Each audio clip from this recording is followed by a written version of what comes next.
امام علی مقام کی شہادت کے فوراً بعد آسمان کے کناروں سے سرخ غبار اٹھا اور دیکھتے ہی دیکھتے تمام جہان تاریک ہو گیا اور اس قدر اندھیرا چھا گیا کہ پاس کھڑے ہوئے آدمی کی صورت بھی نظر نہیں آتی تھی۔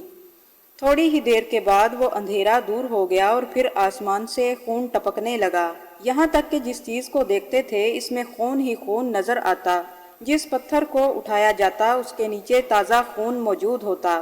سنگ دل کوفی فوجوں نے اپنی نام نہاد فتح مندی کی خوشی میں ایک جشن ترتیب دیا اور اس جشن میں شہدائے کربلا کے سروں کو تقسیم کیا گیا۔ 22 سر قبیلہ بنو حویزن کو دیے گئے، 13 ابن اشس کو، 6 بنی اسد کو، 14 بنی تمیم کو، 5 بنی کندا کو اور 30 متعدد اہل شہر کے حوالے کیے گئے۔ امام علی مقام کا سر انور خولی بن یزید کے پاس تھا، آپ کا امامہ عمر بن زید نے لیا، چادر یزید بن سعد نے، زرہ اور انگوٹھی سینان نے لی، ذوالفقار مالک بن شبیر نے، قمیض یحییٰ بن کعب نے اور بقیہ لباس ماں نالین مبارک کے مالک بن کندی کے ہاتھ آیا۔ تقسیم کے بعد اعلان ہوا کہ تمام سروں کو نیزوں پر چڑھایا جائے۔ کاروان نبوت کی راہ میں ابھی کچھ اور منزلیں طے کرنا باقی تھیں۔ ابن سعد کے سپاہی فاطمی خواتین، بچیوں اور حضرت امام زین العابدین کو ساتھ لے کر کوفے کی طرف روانہ ہوئے۔ بیبیوں نے اپنے شہداء کی لاشیں زمین پر بے گور و کفن دیکھی تو خاندان نبوت سے یہ منظر دیکھا نہ گیا۔ امام حسین رضی اللہ تعالیٰ عنہ کی ہمشیرہ حضرت زینب رضی اللہ تعالیٰ عنہا دوڑ کر اپنے بھائی کے لاشے سے چمٹ گئی۔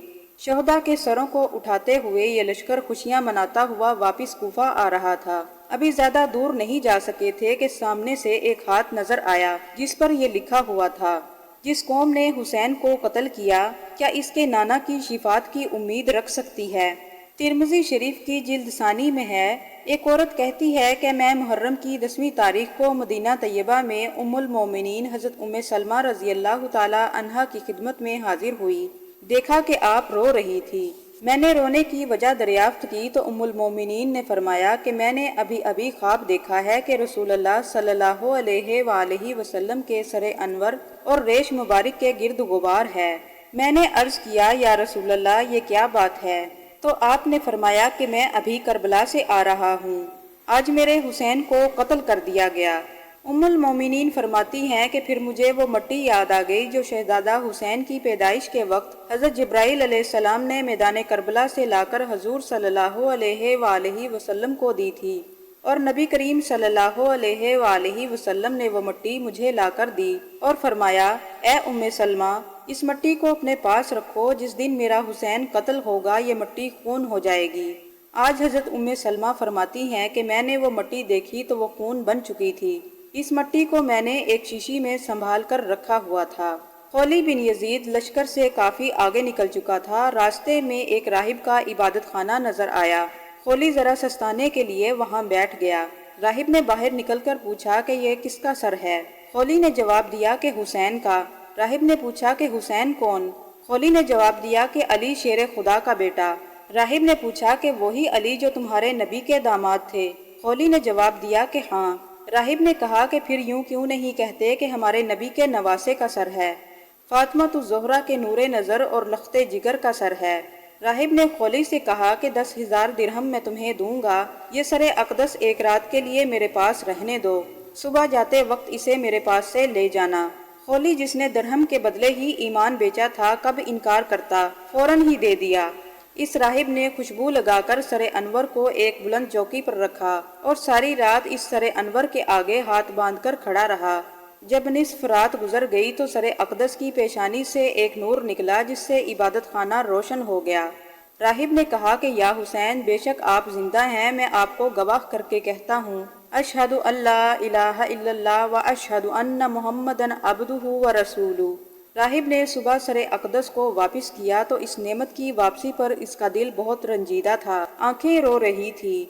خولی بن یزید نے جب راستے میں حاصل کیے ہوئے درہم کھول کر دیکھے تو وہ ٹھکریاں بن چکے تھے اور ان کے ایک طرف لکھا ہوا تھا کہ خدا کو ظالموں کے کردار سے غافل نہ جانو، اور دوسری طرف یہ آیت مکتوب تھی، اور ظلم کرنے والے عنقریب جان لیں گے۔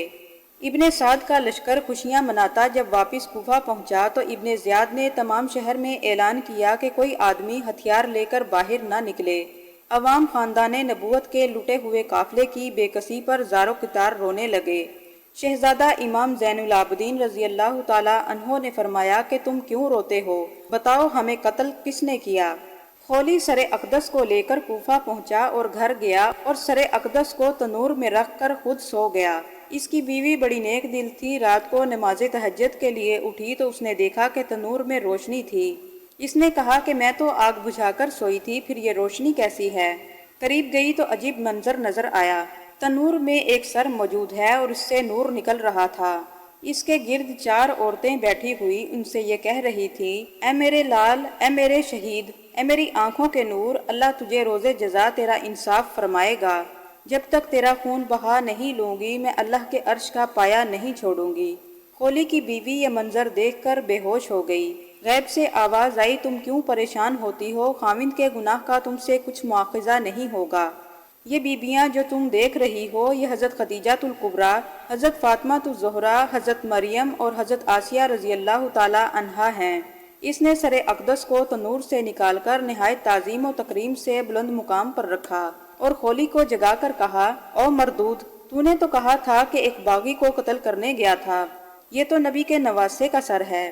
ظالم، یہ تو دیکھ کہ تجھ پر آسمان کیسے لعنت بھیج رہا ہے، اور ادھر دیکھ کہ اس سر کی زیارت کے لیے ملائکہ آ رہے ہیں۔ بس میرا تیرے ساتھ کوئی تعلق نہیں، اپنے گھر کو سنبھال، میں جاتی ہوں۔ خولی نے کہا کہ تیرے جانے سے میرا گھر تباہ و برباد ہو جائے گا۔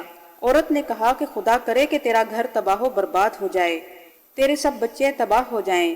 تو نے خاتون جنت کا گھر اجاڑا ہے، خدا تیرا گھر اجاڑے۔ یہ کہہ کر اس نے چادر اٹھائی اور جنگل کو نکل گئی۔ پھر کسی نے اس عورت کا نشان نہیں پایا۔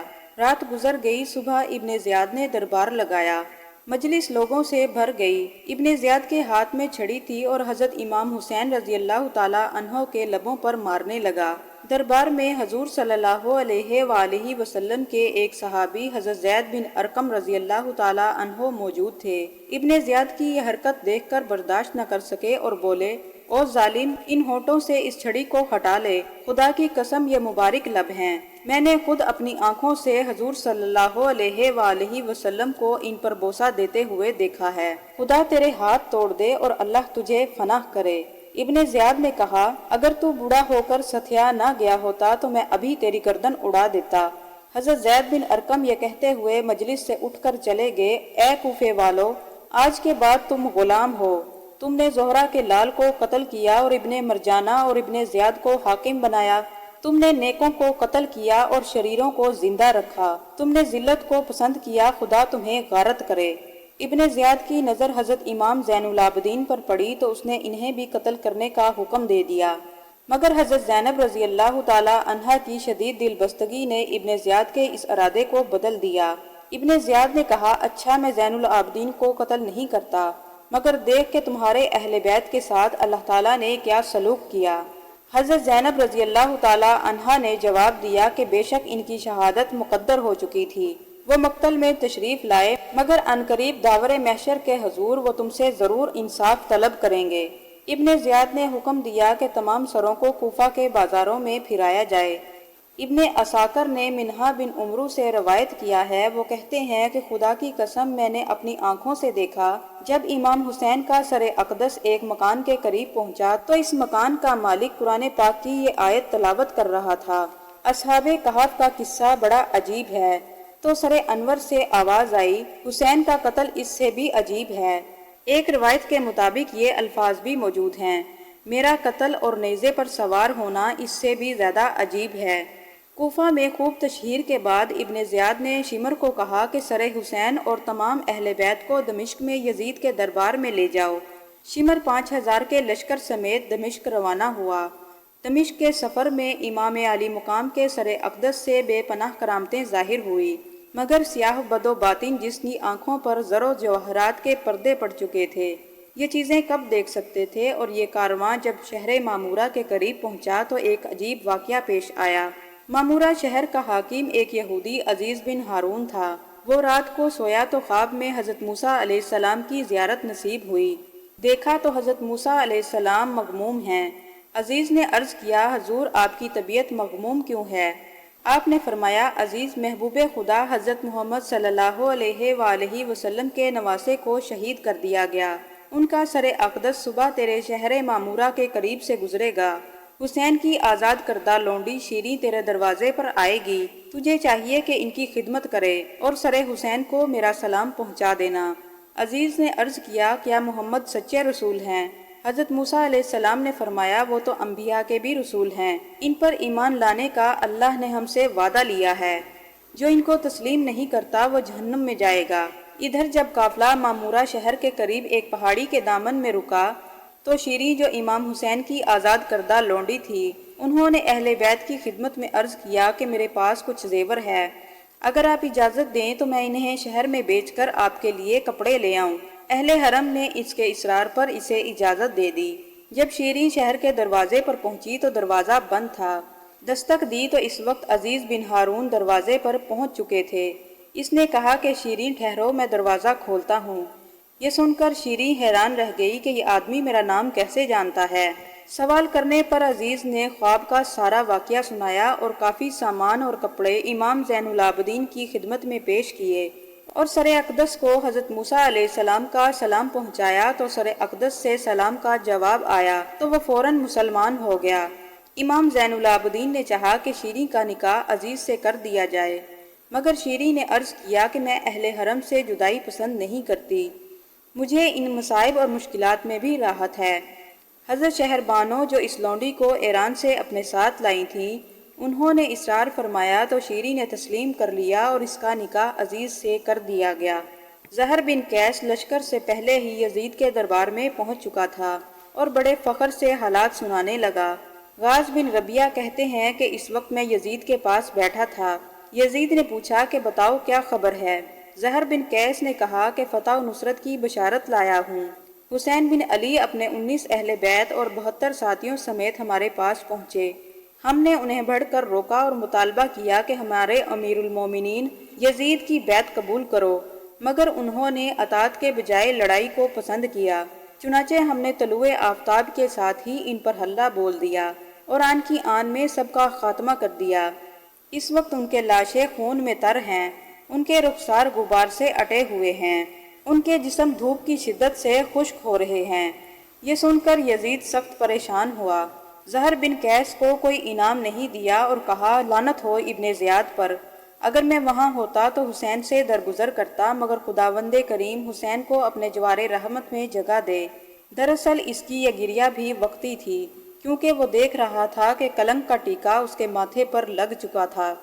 یہ لوٹا ہوا قافلہ جب یزید کے دربار میں پہنچا تو امام عالی مقام کا سر اقدس ایک تشت میں رکھ کر یزید کے دربار میں پیش کیا گیا۔ یزید کے دربار میں کیسر روم کا ایک نصرانی قاصد بھی بیٹھا ہوا تھا۔ اس نے پوچھا کہ یہ کیا ماجرا ہے؟ یزید نے کہا کہ یہ حسین ابن علی کا سر ہے، انہوں نے میرے خلاف بغاوت کی تھی۔ قاصد روم نے کہا کہ ہم جہاں عیسیٰ علیہ السلام کی سواری کے پاؤں کے نشان پاتے ہیں، آج تک ان کی حرمت کرتے چلے آتے ہیں اور زر و جواہرات قربان کرتے چلے آتے ہیں، مگر حیف ہو تم پر کہ تم نے اپنے نبی کے نواسے کو مار ڈالا۔ کیا یہی تمہاری مسلمانی ہے؟ تم لوگ بدترین ظالم ہو۔ یہ بات سن کر یزید سخت خفا ہوا اور کہا کہ اگر تو سلطان روم کا قاصد نہ ہوتا تو میں ابھی تیری گردن اڑا دیتا۔ قاصد نے کہا کہ افسوس ہے کیسر روم کے قاصد کا اتنا پاس ہے، مگر نبی کے نواسے کا تجھے کچھ پاس نہیں۔ یہ کہہ کر قاصد روم دربار سے چلا گیا اور یزید اپنا سر پیٹ کر رہ گیا کہ ہائے اب کیا ہوگا کہ ساری دنیا میں بدنام ہو چکا ہوں۔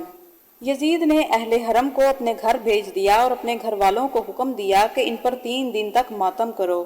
یہ دیکھ کر حضرت امام علی مقام کی ہمشیرہ حضرت زینب رضی اللہ تعالی عنہا نے فرمایا، اے کوفے والو، امام کو خود قتل کر کے اب خود ہی روتے پیٹتے ہو، اللہ کرے کہ ہمیشہ روتے رہو۔ پھر یزید نے امام زین العابدین کو بلا کر کہا، جو کچھ ہونا تھا ہو گیا، اب وقت واپس نہیں آ سکتا، اب آپ مجھ سے کچھ خواہش کریں تاکہ میں اسے پورا کر سکوں۔ امام زین العابدین نے کہا کہ مجھے تجھ سے کچھ امید نہیں۔ یزید نے کہا کہ آپ حکم فرمائیں۔ امام زین العابدین نے کہا کہ 4 باتیں اگر پوری کر دو۔ امام زین العابدین نے کہا کہ پہلی بات یہ ہے کہ میرے بابا کے قاتل میرے سپرد کرو، دوسرا یہ کہ سرحائے شہداء کو مجھے دو تاکہ میں ان کے جسموں کے ساتھ ان کو دفن کر سکوں، تیسرا یہ کہ آج جمعہ کا دن ہے، مجھے اجازت دو کہ میں منبر پر خطبہ پڑھوں، اور چوتھا یہ کہ ہمارے لٹے ہوئے قافلے کو واپس مدینہ بھیجا جائے۔ یزید درباریوں کی طرف متوجہ ہو کر کہنے لگا کہ بتاؤ قاتل کون ہے؟ لوگوں نے کہا کہ خولی۔ خولی نے انکار کر دیا اور کہا کہ سنان بن انس قاتل ہے۔ سنان سے پوچھا تو اس نے کہا کہ میں تو قاتل امام پر لعنت بھیجتا ہوں۔ یزید نے غصے میں آ کر کہا کہ آخر کسی نے قتل کیا بھی ہے یا نہیں؟ سنان نے کہا کہ یہ فعل شمر کا ہے۔ پھر شمر بگڑ گیا اور اس نے کہا کہ میں کیوں قاتل ہونے لگا؟ اس نے کہا کہ میں کیوں قاتل ہونے لگا؟ میری کون سی سلطنت حسین نے دبا رکھی تھی؟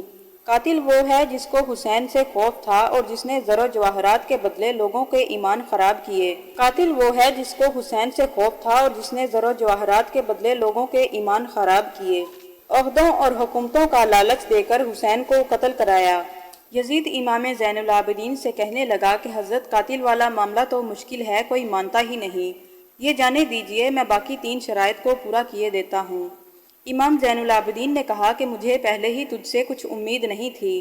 یزید نے خطبہ جمعہ پڑھنے کی اجازت بھی باطل نخواستہ ہی دی تھی۔ مسجد نمازیوں سے کھچا کھچ بھر چکی تھی۔ امام حسین کا شہزادہ منبر پر جلوہ افروز ہوا۔ آپ نے حمد و ثنا کے بعد کچھ اس انداز سے تقریر فرمائی کہ حاضرین زاروں کی طار رونے لگے۔ یزید نے دیکھا کہ تمام لوگ امام زین العابدین رضی اللہ تعالیٰ عنہ سے شدید طور سے متاثر ہو چکے ہیں۔ اس کو یہ فکر ہوئی کہ سارا کھیل نہ بگڑ جائے۔ اس نے فوراً مؤذن کو اشارہ کیا کہ جلدی سے اذان پڑھے۔ جب مؤذن اشہد ان محمد الرسول اللہ پر پہنچا تو امام زین العابدین نے کہا کہ تجھے اسی نام کا واسطہ ہے، ذرا خاموش ہو جاؤ۔ مؤذن خاموش ہو گیا تو آپ نے یزید کو مخاطب کرتے ہوئے فرمایا، اے یزید، محمد تیرے نانا ہیں یا میرے نانا؟ اگر اپنے نانا کہے گا تو دنیا جھوٹا کہے گی، اور اگر حقیقت بیان کرے گا تو بتاؤ میرے باپ کو کیوں شہید کیا، مجھے یتیم کیوں کیا اور اہل بیت کو شہر بشہر پھرایا، قید کرایا اور میرے نانا کے دین میں رخ نہ ڈالا، حالانکہ تو ان کا کلمہ پڑھتا ہے اور پھر بھی شرم نہیں کرتا۔ آپ نے لوگوں سے فرمایا کہ کیا تم میں کوئی ایسا ہے کہ جس کے نانا رسول خدا ہوں؟ شہزادہ امام زین العابدین کی اس درد بھری تقریر سے عوام میں یزید سے شدید نفرت پیدا ہو گئی۔ یزید نے مؤذن کو ڈانٹا کہ جمعہ کی نماز کو دیر ہو رہی ہے۔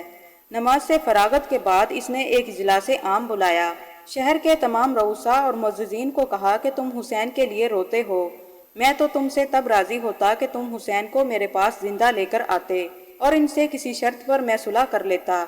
لعنت ہو ابن زیاد پر جس نے اہل بیت پر زیادتی کی۔ اس کے بعد یزید لگاتار امام زین العابدین کو اپنے ساتھ کھانا کھلاتا رہا اور عزت و احترام کرتا رہا، اور بہت سی نقدی حضرت زینب رضی اللہ تعالی عنہا کی خدمت میں پیش کر کر کہنے لگا کہ اپنے بھائی کے قتل کے بدلے یہ قبول کیجئے۔ حضرت زینب رضی اللہ تعالی عنہا نے کہا، او ظالم، میں ایسی دولت کو ٹھوکر مارتی ہوں۔ آخر یزید نے نعمان بن بشیر کو 5000 سوار دے کر قافلے کو واپس کر دیا۔ لوٹا ہوا کاروان محمدی جب واپس کربلا کے میدان کے قریب پہنچا تو عجیب منظر تھا۔ ابھی تک مبارک جسم بے گور و کفن پڑے ہوئے تھے۔ یہاں قافلہ ٹھہرا تو امام زین العابدین نے تمام شہداء کے جسموں کے ٹکڑوں کو جوڑ کر ان کے ساتھ دفن کر دیا۔ ابھی تک جسموں سے تازہ خون رس رہا تھا۔ کرب و بلا کے میدان سے واپسی بھی کیا درد انگیز تھی۔ کس شان سے بلائے گئے تھے اور اب کس حال میں واپس کیے جا رہے تھے۔ جب یہ لٹا ہوا کارواں مدینہ الرسول پہنچا تو مدینہ طیبہ میں ایک کوہرام مچ گیا۔ کتنا درد آمیز منظر ہوگا جب یہ قافلہ گلیوں سے گزرا ہوگا تو مدینہ کے زروں اور دیواروں نے پوچھا ہوگا کہ قافلے والوں، ابن رسول کہاں ہیں؟ پارہ قلب بطول کہاں ہیں؟ مدینہ کا ذرہ ذرہ رو رہا ہے۔ یہ منظر کسی سے دیکھا نہیں جاتا تھا۔ اہل حرم اسی حالت میں روضہ رسول صلی اللہ علیہ وآلہ وسلم پر حاضر ہوئے۔